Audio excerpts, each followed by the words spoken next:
നമുക്കിന്ന് പൈനാപ്പിൾ വെച്ച് പായസം വെക്കാം. ഇതിന് പകുതി മതി, കുറച്ച്. നമുക്ക് നല്ലതായിട്ട് മിക്സിയിൽ പൈനാപ്പിൾ മിക്സിയിൽ അടിച്ചെടുത്ത് വെച്ചിരിക്കുന്നതാണ് നല്ലതായിട്ട്. അതുപോലെ തന്നെ ചെറിയ കഷ്ണങ്ങളാക്കി എടുത്ത് വെച്ചിട്ടുണ്ട്. നമുക്കൊന്ന് കടിക്കാൻ വളരെ നല്ലതാണല്ലോ.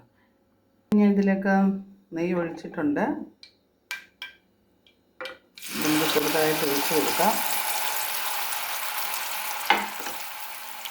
ലോ ഫ്ലെയിമിൽ ഇങ്ങനെ ആ നെയ്യിൽ കിടന്ന് ഇതിൻ്റെ വെള്ളമൊക്കെ ഒന്ന് വറ്റിയെടുക്കുക.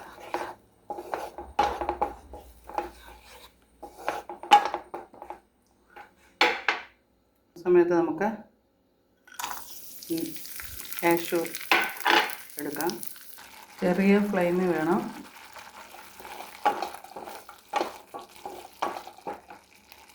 ഇനി നമുക്കതിലേക്ക് കടിക്കാനുള്ള പരുവത്തിലുള്ള ഇട്ട് കൊടുക്കാം.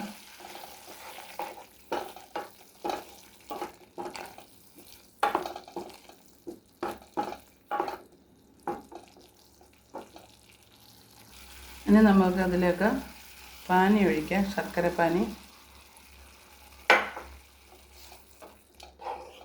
എല്ലാം കൂടെ ഒന്ന് മിക്സ് ചെയ്യാം. വളരെ വേഗത്തിൽ ഉണ്ടാക്കാൻ പറ്റിയ ഒന്നാണ്.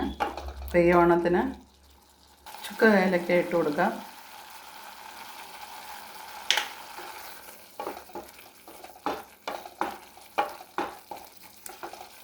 ഇനി നമുക്കിതിലേക്ക് രണ്ടാം പാൽ ഒഴിച്ചു കൊടുക്കാം.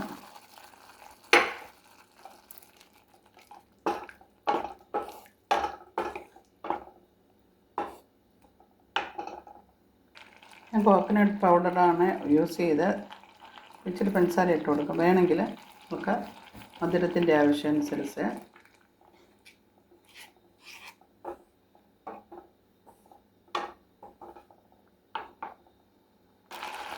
ഇനി നമുക്ക് ഒന്നാം പാൽ തേങ്ങാപ്പാൽ ഒഴിച്ചു കൊടുക്കാം.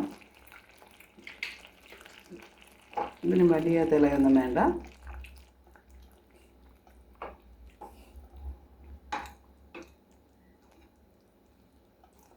നല്ല സ്വാദിഷ്ടമായ നമ്മുടെ പൈനാപ്പിൾ പായസം റെഡി ആയിരിക്കുക. അങ്ങനെ നമ്മുടെ പൈനാപ്പിൾ പായസം റെഡിയായി. ഇനി ഇതിലേക്ക് നമ്മൾ എടുത്ത് വെച്ചിരിക്കുന്ന നട്ട്സും മുന്തിരി ഇട്ട് കൊടുക്കുക.